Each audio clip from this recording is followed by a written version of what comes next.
Phone आया, चाचा मुझे बचा लीजिए। कम से कम 25-30 चाकू मारे गए हैं। बांका जो होता है चापड़ से काटा है। बस्ते में आपका ये कैमरा जो आप लिए हुए हैं ये भी है। मतलब ऐसे तो उसकी कोई रंजिश हमें लगता नहीं है। ये जघन्य अपराध है।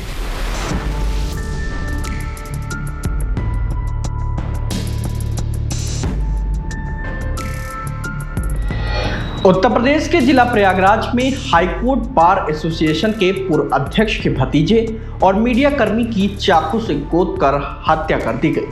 हमलावरों ने मीडिया कर्मी पर 25 से ज्यादा बार चाकू से वार किए, जिससे उसकी आंतें तक बाहर आ गई थी। वही वारदात को अंजाम देने के बाद हमलावर मौके से फरार हो गए।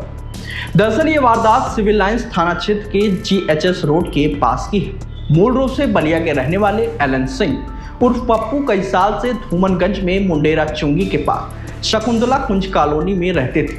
वो एक निजी चैनल से जुड़े हुए थे। वहीं उनके चाचा Ashok Singh high court bar association के पूर्व अध्यक्ष रह चुके हैं। गुरुवार रात 10:30 बजे वह किसी काम से सिविल लाइंस में GHS रोड के पास गए थे, जहां साहिल नाम के युवक से उनका किसी बात को लेकर विवाद हो गया। इसी दौरान साहिल के दोस्त विशाल समेत कई अन्य लोगों ने एलन सिंह पर चाकू से ताबड़तोड़ हमला कर दिया।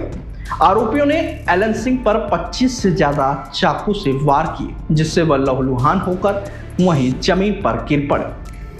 वहीं सूचना मिलते ही सिविल लाइंस पुलिस जब तक मौके पर पहुंची तब तक आरोपी वहां से फरार हो गए थे, जिसके बाद पुलिस ने ही घायल को SRN अस्पताल पहुंचाया, जहां इलाज के दौरान उनकी मौत हो गई।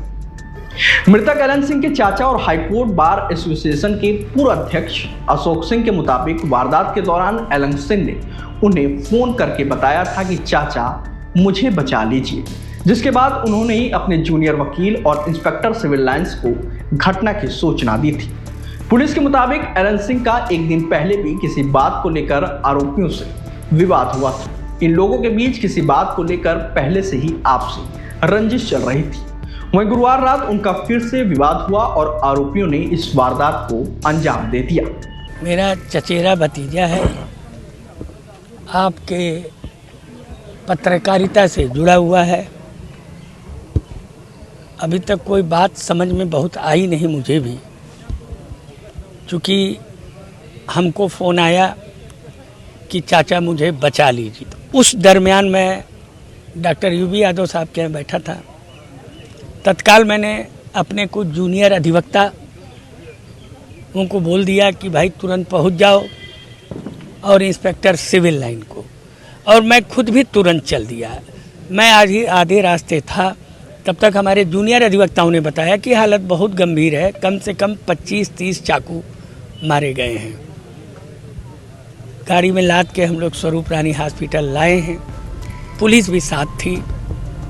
घटना के बाद आरोपियों को पकड़ने के लिए additional commissioner law and order doctor Ajay Pal Sharma के नेतृत्व में टीम का गठन किया गया।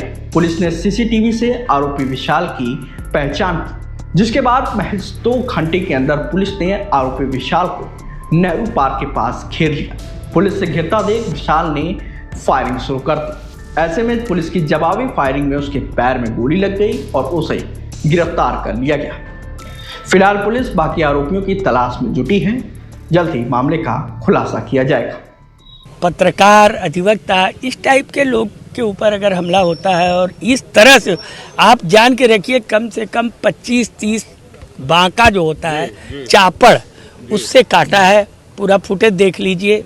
उसके बस्ते में आपका ये कैमरा जो आप लिए हुए हैं ये भी है। नहीं, कोई रंजिश तो नहीं बताई अब तक। केवल आज, मतलब ऐसे तो उसकी कोई रंजिश हमें लगता नहीं है। बाकी उनकी क्या है, उसका बच्चा है एकदम छोटा सा है अभी, और एक पत्नी है। बहुत जघन्य है, ये जघन्य अपराध है। शाम को हर्ष होटल के पास में ये घटना की सूचना प्राप्त हुई थी कि एक व्यक्ति लक्ष्मीकांत उर्फ पप्पू, जिनके ऊपर कुछ बदमाशों के द्वारा हमला करके धारदार हथियार से उनको घायल किया गया, जिसके बाद उपचार के लिए उनको तत्काल SRN हॉस्पिटल लाया गया, जिसमें उपचार के दौरान जो घायल थे उनकी मृत्यु हुई। और इसी में जो वहाँ घटनास्थल से साक्ष्य कलेक्ट किए गए, जो विटनेसेस थे या आसपास लोग मौजूद थे, उनसे बातचीत की गई और तमाम जो सर्कमस्टेंसेस थे उसकी जानकारी की गई। तो ये ज्ञात हुआ कि आरोपी विशाल के द्वारा ये घटना कारित की गई अपने कुछ सहयोगी के साथ में। फ़िलहाल जो मुख्य आरोपी था विशाल, उसके द्वारा खुलदाबाद क्षेत्र से, मछली बाज़ार से ये चाकू खरीदा गया था, जिससे उसके द्वारा मृतक पर धारदार हथियार से उसी चाकू से हमला किया गया था। और फ़िलहाल दबिश में जो विशाल है आरोपी, उसके पुलिस मुठभेड़ में उसको अरेस्ट किया गया है और मुठभेड़ में उसके 3 गोलियां लगी हैं उसके दोनों पैरों में और फ़िलहाल उसको हॉस्पिटल में एडमिट करवाया गया है और आगे जो साक्ष्य हैं एकत्रित कर विधिक कार्रवाई की जाएगी। मजिस्ट्रेट के सामने पेश कर आगे रिमांड लिया जाएगा।